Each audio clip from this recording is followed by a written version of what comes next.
का देहांत हो गया। घर की सारी जिम्मेदारी उसके कंधों पर थी। जैसे तैसे करके उसने लॉ की डिग्री प्राप्त की, लेकिन ट्रेडिशनल जॉब करने की बजाय उसने अपने पैशन को फॉलो करने की सोची। उसका पैशन था फनी वीडियोस बना के लोगों के चेहरे पे मुस्कुराहट लेके आना। उसने सोशल मीडिया पर बिना वल्गैरिटी की साफ सुथरी वीडियोस को अपलोड करना शुरू किया, लेकिन इनिशियल कमेंट्स में उसकी वीडियो को लोग देहाती और गवार कह के कमेंट किया करते थे। लेकिन उसने लोगों के कमेंट्स की परवाह नहीं की, वीडियो सोशल मीडिया पे अपलोड करते रहा और देखते ही देखते 15 मिलियन सब्सक्राइबर वाला इंडिविजुअल यूट्यूब स्टार बन गया। Yes guys, I am talking about Amit Badana. Guys, यहां सीखने लायक बात यह है कि अगर आपको अपने आइडियाज पे भरोसा है तो लोग चाहे कुछ भी कहें, परवाह मत करो और आगे बढ़ते चलो। हारी हुई बाजी को जो जीत जाए सिकंदर वही होता है। अब लास्ट के 2 T20 जो कि इंडिया और न्यूजीलैंड के बीच में हो रहे हैं, उनको देख के तो ये लगता है कि भारत सिकंदर की तरह खेल रहा है। अब आप खुद ही अंदाजा लगाइए, जो 4th T20 हुआ उसमें न्यूजीलैंड को लास्ट ओवर में मात्र 7 रन चाहिए थे और T20 में 7 रन 6 बॉलों में बनाना बहुत आसान होता है जब आपके पास 7 विकेट हो। लेकिन शार्दुल ठाकुर आए, उन्होंने उसी ओवर में 4 विकेट निकाले और 6 रन ही दिए और मैच फिर से टाई करवा दिया।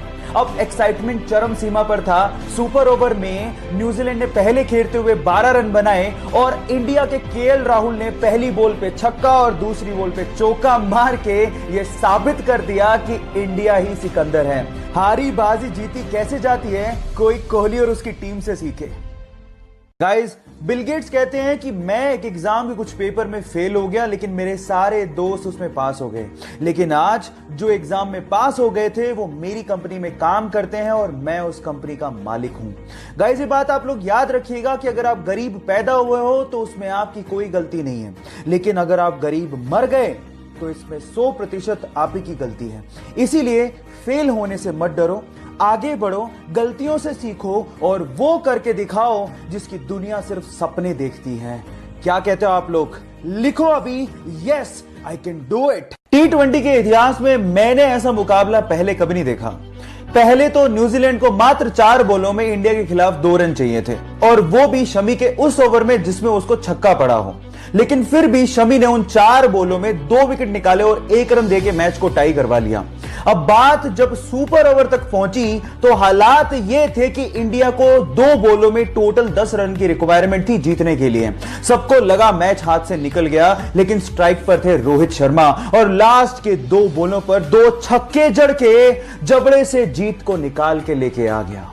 अब यहां पर सीखने लायक बात यह है गाइस, जो लास्ट तक हार नहीं मानते, जीत उन्हीं को स्वाद में चखने को मिलती है।